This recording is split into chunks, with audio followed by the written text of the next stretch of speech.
মামাৰ প্ৰসংগ মিয়াৰ প্ৰসংগ বেদখলকাৰী উচ্ছেদৰ প্ৰসংগ আলোচনা কৰি থকাৰ সময়তে দুৰাৰোগ্য ৰোগত আক্ৰান্ত ৰোগীৰ লগতে আত্মীয়ৰ মূৰত ৰামটাঙোন সোধালে ৰাজ্যৰ স্বাস্থ্য খণ্ডই।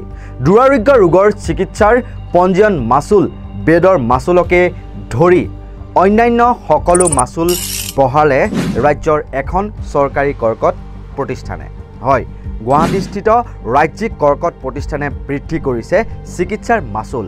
ৰাজ্যিক কৰ্কট প্ৰতিষ্ঠানত এতিয়াৰ পৰা কোনো ৰোগীয়ে চিকিৎসা কৰিবলৈ গ'লে চিকিৎসা গ্ৰহণৰ পূৰ্বেই জমা দিব লাগিব 10,000 টকা।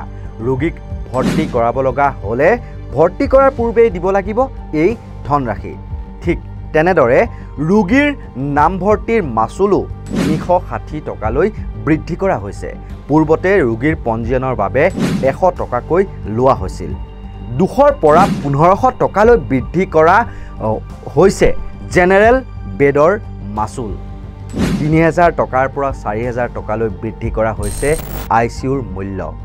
ছিংগল কেবিনৰ মাচুল 3000 টকাৰ পৰা 4500 টকালৈ বৃদ্ধি কৰা হৈছে। শ্বেয়াৰিং কেবিনৰ মাচুল 2000 টকাৰ পৰা 3000 টকালৈ বৃদ্ধি কৰা হৈছে। লগতে পূৰ্বৰ বিনামূলীয়া কেমো বন্ধ কৰি দিয়া হৈছে আৰু এতিয়া যি কেমো ল'ব সেয়া তাৰ বিনিময়ত ধন দিব লাগিব।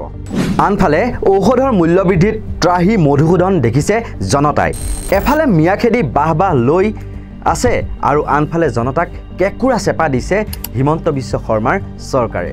এতিয়া এনেকুৱা হৈছে যেন দুৰাৰোগ্য ৰোগ হ'লেও গাতে পুহি আমি মৃত্যুৰ সময়লৈকেহে অপেক্ষা কৰিব লাগিব নেকি? মেডিকেল কলেজৰ নামত বিল্ডিং কেইটা মানে আন্তঃগাঁথনি ঠিকেই নিৰ্মাণ কৰিছে, আনফালে আকৌ মূল্য বৃদ্ধিৰে সেয়া লাগিলে ঔষধৰ ক্ষেত্ৰতে হওক চিকিৎসা প্ৰণালীৰ ক্ষেত্ৰতে হওক সেয়া মূল্য বৃদ্ধি কৰি পেপা কঢ়াই দিছে জনতাক।